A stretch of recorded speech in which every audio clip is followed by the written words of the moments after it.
here it is, and it is time to learn about the quotient rule, okay? So the last video I would have posted would have been over the product rule, and the quotient rule naturally follows from doing that, okay? Now, so the quotient rule is for a quotient, meaning that it's the original function you start with is actually one function divided by another function. Okay, so the way I've phrased it is it's the function, the formula is f over g, and those are two different functions. So here's how you find the derivative of that kind of thing. So you identify what f and g are, like I have, and it's f prime g minus g prime f over g all squared. Okay, that's what the quotient rule is.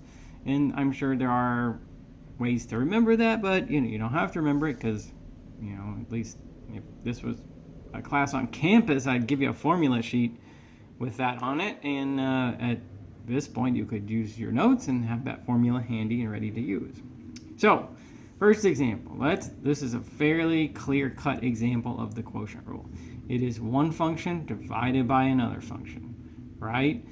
That's when we use the quotient rule. Now, for the sake of me writing not only my work, but some notes on my work, hopefully making it easier for you to follow, is I'll say, well, that top one, like 2x plus 3, that's function f. So we can say function f was 2x plus 3, okay? And then g, that one on the bottom, that's 4x minus 1. So we could say g is 4x minus 1. You get the idea. So the derivative of that would be f prime g minus g prime f over g squared. Okay, which that's what I'm going to write down here. Okay, f prime g minus g prime f over g squared. So f prime, that's the derivative of f. What's the derivative of 2x plus 3? That would be 2. All right. And then times g, well, g as it is 4x minus 1. All right, so there's f prime g minus g prime f. Well, g is 4x minus 1. What's the derivative of 4x minus 1? That would be 4. Okay, then times f, that's 2x plus 3. Over g squared. So the g function is 4x minus 1. And then we're going to square that, right? So there it is. That's the quotient rule. Okay? F prime is 2. G, 4x minus 1. G prime, f.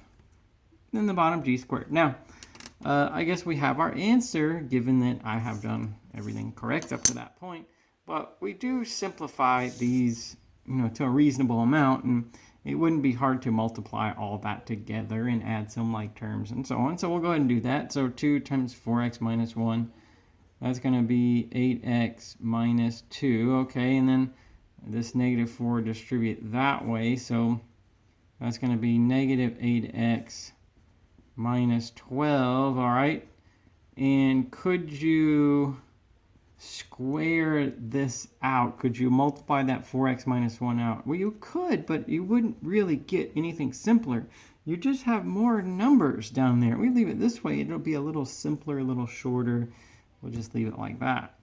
So what are we getting here? The 8x and then negative 8, those cancel, and I get a negative 14 on top, and then over, again, this, which I'm going to leave, 4x minus 1 squared on the bottom. That's how you use the quotient rule, okay? I wouldn't square that out because you'll just have more stuff. It wouldn't be simpler if you did that. It is simpler if I do all this. I mean, what's simpler? 14 or 2 times 4x? Like, obviously 14 is simpler. That's why I did that part. But there's no point in multiplying that bottom part out. Okay, so we got that problem done. That's our first quotient rule problem. They all work something like that. Okay, but we would probably need to see some variety in order to practice. So I'm going to give you another problem here that we can practice. And, if I showed you the quotient rule, you can even try to do this one yourself. But anyway, so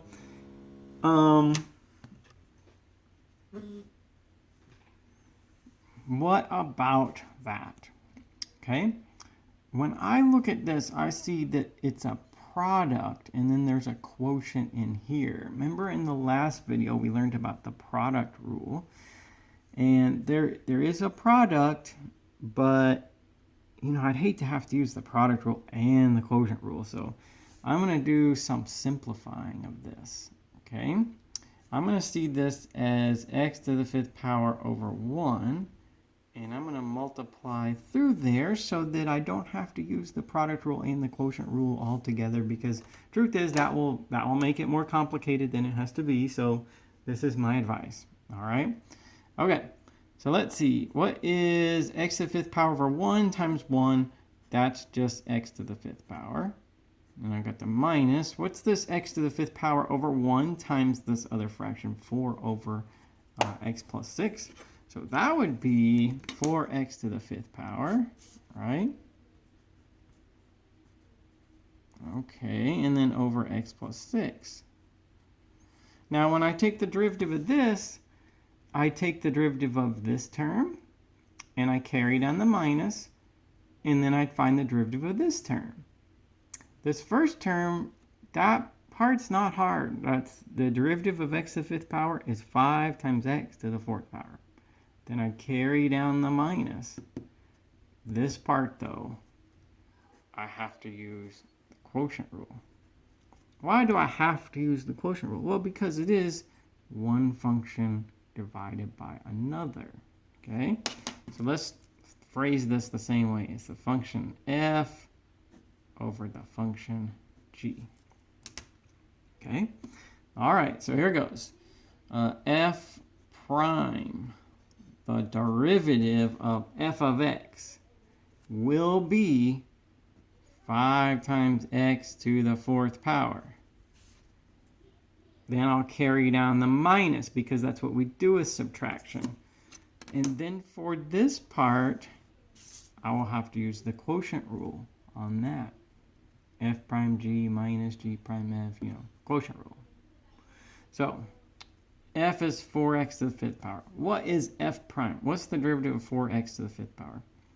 That'll be 20x to the 4th power. And then I'll multiply times g. F prime g minus g prime. What's the derivative of x plus 6?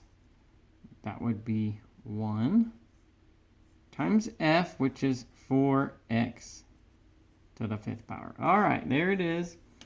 Quotient rule, there's f, there's g. Here's f prime. There's g. That 1 right there is g prime. And then there's f. Okay, what are we supposed to put in the bottom? According to the quotient rule, we put the g function, whatever it is, squared. So I get like this. And it appears I have my answer. I mean, I did what I needed to do to use the quotient rule. But just like the last problem, we'll do reasonable simplifications, meaning that probably if I multiply all this together, there will be some terms that can be combined as like terms, okay? So I'll do that because that's, a reasonable thing to expect people to do in calculus. So 20x to the 4 times x, I'll get 20x to the 5th power, okay? Plus 20x to the 4 times 6, so I got 120x to the 4th power. And then I've got this minus 1 4x to the 5th, so that's just 4x to the 5th. And then over x plus 6 squared. Should I multiply all that out? No, it wouldn't make it simpler. It wouldn't reduce it. There wouldn't be less stuff there, so we'll leave it. Okay? All right, so here will be my final answer. We'll get 5x to the 4th. There was really nothing we were ever going to do with that. But I do notice that there are some like terms that I can combine. 20x to the 5th minus 4x to the 5th. That's going to be 16x to the 5th power, right? Plus 120x to the 4th power over x plus 6 squared. Okay. And then that's a reasonable amount of simplification. I am aware that between 16 and 120, we could factor out a common factor there, say 4. And between x to the fourth and x to the fifth, we could factor out some x's. We could do some factoring, yeah, but that wouldn't really make it simpler than it already is. I should point out that the factoring can be done, but you know, as it is, that's an answer with a reasonable amount of simplifying, and I'll give you that. Okay. All right. So now we're done with that one. Let's do one that involves the quotient rule with a trig function like sine. Okay. So, so quotient rule, yes, because it's one function over another. I would say that f in the terms of the quotient rule is sine x, and g is equal to x squared. Okay. And we did say that the derivative, this would have been in the last video, I think, but we said the derivative of sine is cosine. All right, so that will be involved in this at some point. As it is, right off the bat here, I can use the quotient rule the way that it is. I don't really have to do anything to it to get started. I did some labeling, all right. But let's put, it might help if I put a note here, okay? So if y is sine x, then as a result, the derivative is cosine. The derivative of sine is cosine, in other words. And if y is cosine, then the derivative is minus sine x. Now, I haven't told you much about these derivatives. I've just told you that they are. All right. There will be another video where I talk more about the derivatives of trig functions. But this will be involved here. So there's f, there's g. This is a quotient rule problem because it's one function divided by another. So here we go. F prime cosine x times g minus g prime. What's the derivative of x squared? That would be 2x times f. Okay. F prime g minus g prime f over like so. Okay. This top part, I'm not going to be able to simplify it. All right. Notice how I put the parentheses right here. You know, suppose you wrote cosine of 45 degrees, and then you put a 2. Like, somebody could say, like, wait a second. Do you mean cosine of 90? Is that what you're trying to say? Or do you mean that we want cosine of 45 degrees and we'll figure out whatever that number is, and then we'll take that number times 2? Well, I wanted to make sure that we saw it that way. This is cosine of x, whatever that is, times x squared. So to avoid confusion with this kind of thing, we wouldn't write the 2 right there, because like somebody could think that, wait a second, do you mean 90 right there? 2 times 45 is 90, right? So they say, well, let's put the coefficient in front. That way the confusion doesn't result, all right? Okay, so yes, so let's do this. I'll go ahead, I'll see this, that's multiplication. I'll see that as the coefficient of cosine. Okay, so here goes. So I'm going to put x squared cosine x minus 2x sine x. Okay?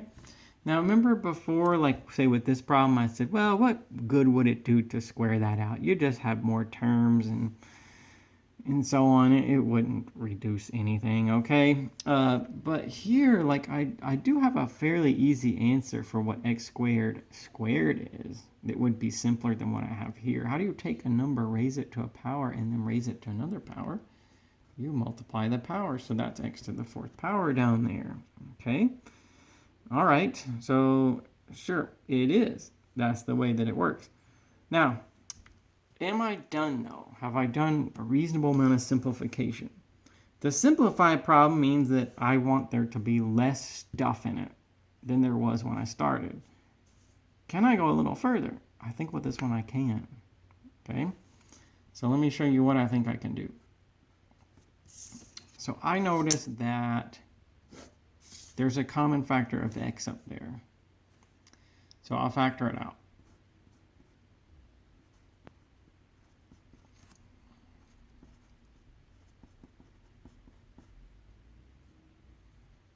Okay. Is that about right? Let's see. X times x squared, x times 2x. Yeah, all right. But I've got an x divided by x to the fourth power. That does reduce and cancel. I can cancel and get a 1 over x to the third power. So that's the way that we should reduce it. Here we'll reduce a little further than some of the others. I'll get x cosine x minus 2 sine x over x to the third power after canceling. All right. So that's the way I want that one to be. Okay. So with these problems, there's something that you might notice about them, and it's that the first step is calculus. And that's it. The rest of it is algebra. All right. So you might find that in what we'll be doing at this point in the class that there may be some algebra that you need to review or practice a little bit. Or as I do the problems, there might be a certain step that's just algebra that you get a little bit confused about. And that's something that you can ask about if you need to. All right. So let's do probably 3 more. One that I think is straightforward, quotient rule, and 2 that aren't. All right, so this one I think is straightforward as the quotient rule. All right, that's f over g. All right, that's what the quotient rule said. So we got f over g. And I did tell you in my last problem, I said, I know I haven't elaborated much about this, but it is still true that the derivative of sine is cosine and the derivative of cosine is minus sine. That's what we'll have to use along the way with this one. So yes, here we will use the quotient rule to find y primes. And this is the way that it will work out. Okay? F prime g minus g prime f on top. So f is the sine function. What's f prime? Cosine. F prime g. Okay? Minus g prime. What's the derivative of cosine x plus 1? Let's pretend like we had our own separate problem over here. So suppose y was cosine x plus 1. So how do we find the derivative of that? Well, we carry the plus down and we say the derivative of this is the derivative of cosine plus the derivative of 1. What's the derivative of cosine? Well, I mentioned a minute ago it's minus sine. I carry down the plus. What's the derivative of 1? Well, 1's a constant, so it's 0. So what is the derivative of cosine x plus 1? It's minus sine x. Okay. So back over here, when I say g prime in my quotient rule, the derivative of cosine x plus 1 is minus sine x. So I'm going to put minus sine x. Now, we'll have to be careful. The quotient rule has this built-in subtraction, but then g prime also has a subtraction. How easy would it be for some people to lose track of the signs? All right, so I've got one from the quotient rule and one from the nature of the functions in this problem. So f prime g minus g prime f. There you go. Down here, I'm going to take g, the g function. In my case, it happened to be cosine x plus 1, and I'll square it. All right. Now this one, like the last one, you can probably reduce it by multiplying all together, combining like terms, and maybe even going a little further than that. So let's see. That top part, how does that work out if you distribute cosine times cosine? That's going to be cosine squared. And then cosine times 1 is cosine. All right. Here I have these two negatives, which amount to that being addition, a plus, and sine times sine is sine squared. Okay. Okay, so I'm getting like so. Like this. All right. Now, can I take it any further? Well, so look at this. Does any part of that look familiar? What's the net value of cosine squared plus sine squared? like I know that it's not arranged maybe the way that you're expecting, but if I said like 4 plus x plus 1, couldn't you just say that was x plus 5? Even though the 4 is not written next to the 1, sure, you can rearrange those terms. It's addition. You can do that. So here I see I have a cosine squared plus a sine squared. There's an identity, one of the very basic identities from pre-calculus or trigonometry, that sine squared plus cosine squared is 1. Okay? So yes, if we forgot about that, let this be a reminder that yes, sine squared plus cosine squared is 1. So what I really have here, between this term right here and this term right here, is a 1. So what am I looking at up there? I'm looking at cosine x plus 1. Okay? That's what's up there. Cosine x plus 1 over cosine x plus 1 squared. Now, can you take it a little further than that? Maybe here it's a little bit hard to see the exact form you have it, but it's kind of like, what's number a over number a squared? Can you reduce that? Yes, 1 over number a. So you got cosine x plus 1 over the same thing, cosine x plus 1 squared. So yes, that does reduce, and we get a final answer like this. 1 over cosine x plus 1. So we were able to reduce that one quite a bit.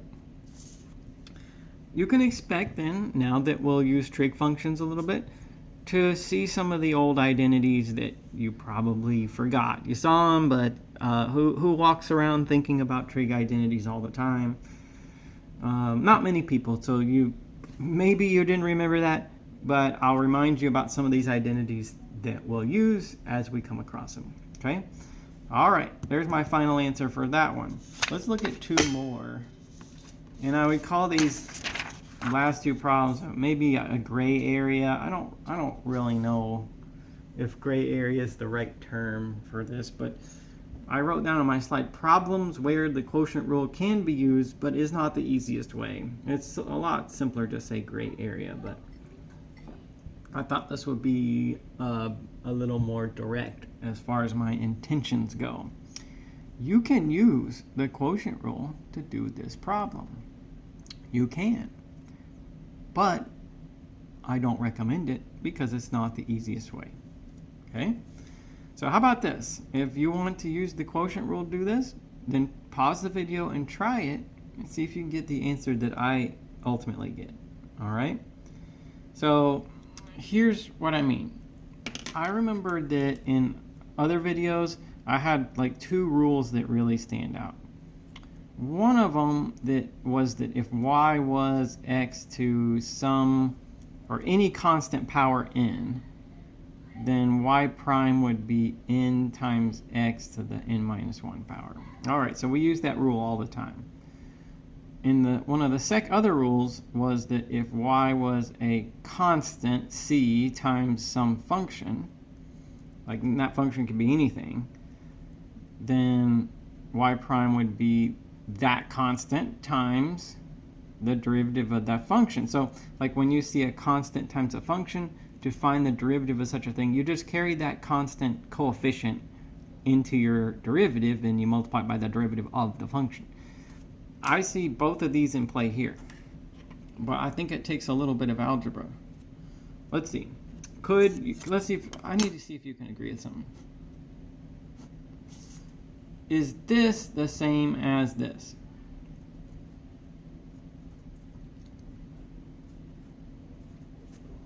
Okay. Well, sorry, there's a times there. Is that the same? Is this the same as 4/3 times 1 over x to the 6th power? It's the same thing because when you multiply fractions, you multiply them straight across. That's just how it's done. So yeah, it's the same thing. But I can see these rules here. Could I now see this as the constant coefficient 4/3 times x to the minus 6th power? Yeah, I could see it like that. Right? It's the same thing. 1 over x to the 6th power is the same thing as x to the minus 6th power. Okay?